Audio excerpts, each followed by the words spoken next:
Films का audio video आप तक जल्द पहुंचे तो लाल बटन दबाकर हमारे चैनल को सब्सक्राइब करें और साथ में बेल आइकन जरूर दबाएं। प्रेम से बोला सूरज भगवान की DJ Sanjay Samrat, DJ Sanjay Samrat, mix by DJ Praveen करियोत बाजार।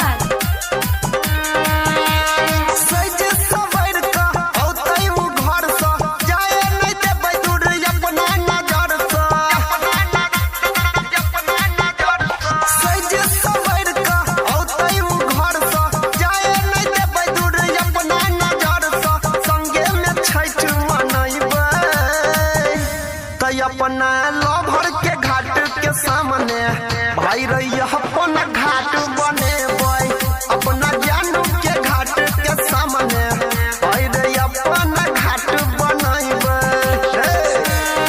अभी आप सुन रहे हैं करियोत बाजार से पीवाई फिल्म्स की शानदार प्रस्तुति।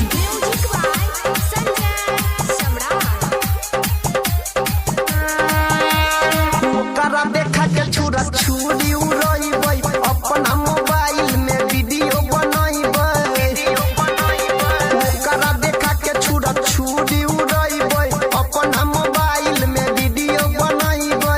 सबसे लुका के काट में जाके करके इशारा हम ओकरा बोलाइबे, सब लव वाला बात बतइबे।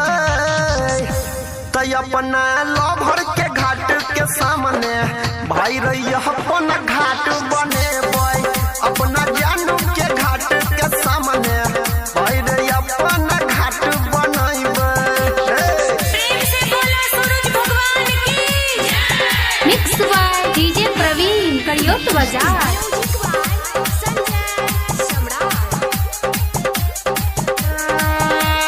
कमर हिला बैला डीजे मंगाइबे, यादव अनिल के गीत बजाइबे। कमर हिला बैला डीजे मंगाइबे, यादव अनिल के गीत बजाइबे। नाचत देखतै खूबे हो हंसतै, छोड़ी के ओकरा हम कतहु नहीं जइबे। राइटर सोनी के साथ ल जेबै, तै अपना लभर के घाट के सामने भाई रही अपन घाट बने अपना जानू के घाट के सामने भाई रही अपन घाट बने। सज सवर का औतै घर से जाए नहीं देबै दूर अपना नजर से, संगे में छठ मनइबे। तै अपना लभर के घाट के सामने भाई रही अपन घाट